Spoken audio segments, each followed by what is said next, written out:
Pull! Oh! Ya!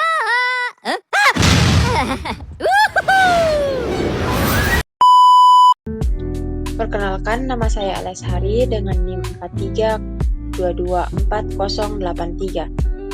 Pada kesempatan kali ini, saya akan membahas tentang aplikasi hukum 2 termodinamika. Adapun topik pembahasan yang akan saya bawakan, yang pertama itu hukum termodinamika 2, yang kedua siklus Carnot, dan yang ketiga siklus refrigerasi. Baik, langsung saja ke pembahasan yang pertama, yaitu hukum termodinamika 2. Hukum termodinamika 2 menjelaskan arah alami dari perpindahan energi panas.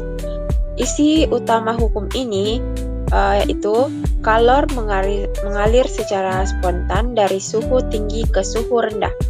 Tidak ada mesin yang mengubah seluruh kalor menjadi kerja tanpa membuang sebagian ke lingkungan. Dalam proses spontan, entropi total selalu bertambah. Untuk topik pembahasan yang kedua, yaitu siklus Carnot. Siklus Carnot adalah model teoritis dari mesin kalor yang paling efisien. Mesin ini berfungsi mengubah kalor menjadi bekerja berdasarkan hukum kedua termodinamika. Proses dalam siklus Carnot terdiri dari 4 proses reversibel. Yang pertama, ekspansi isotermal, di mana kalor diserap dari suhu tinggi. Yang kedua, ekspansi adiabatik, yang di mana suhu turun tanpa kalor. Yang ketiga, kompresi isotermal, di mana pada keadaan ini kalor dilepaskan ke suhu rendah. Dan yang terakhir, kompresi adiabatik, di mana suhu naik kembali tanpa kalor. Baik, adapun contoh soal mengenai siklus Carnot, yaitu mesin Carnot bekerja antara 600 Kelvin dan 300 Kelvin, menyerap kalor sebanyak 1000 kJ. Hitung efisiensi dan usaha.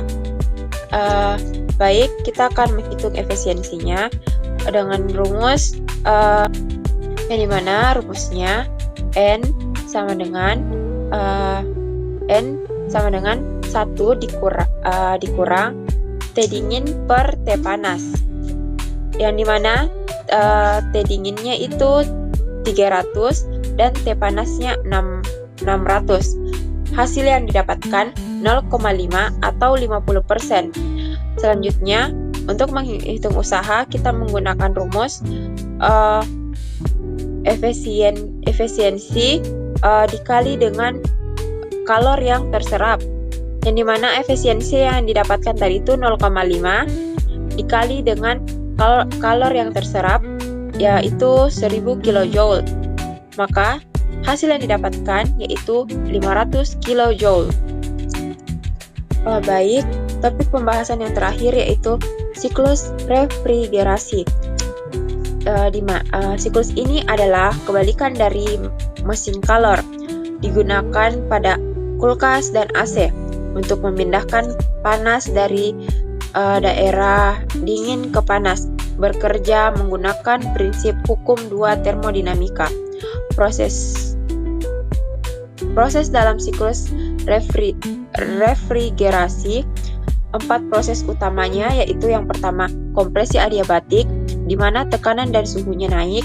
Yang kedua, kondensasi, di mana pada proses ini kalor dilepas dan uap menjadi cair. Dan yang ketiga, ekspansi isentalpik, yang dimana tekanan dan suhu turun. Dan yang terakhir, evaporasi, di mana pada proses ini kalor diserap dari ruangan yang dingin. Baik, adapun contoh soal dari siklus refrigerasi.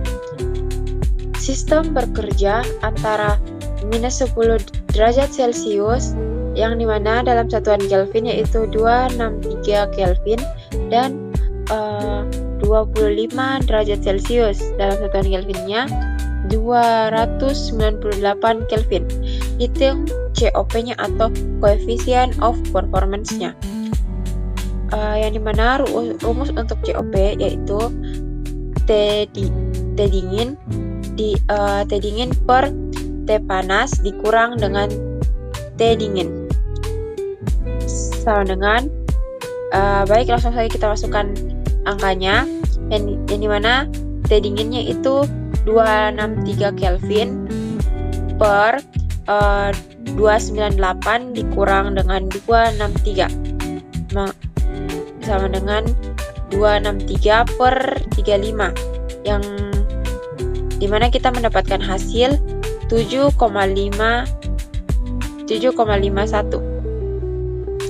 Baik, adapun kesimpulan yang kita dapat ambil dari pembahasan yang tadi. Yang pertama, hukum dua termodinamika menunjukkan arah alami aliran energi dan batas efisiensi. Yang kedua, siklus Carnot membantu kita memahami efisiensi maksimum mesin Calor. Dan yang terakhir, siklus refrigerasi menjelaskan prinsip kerja kulkas dan AC.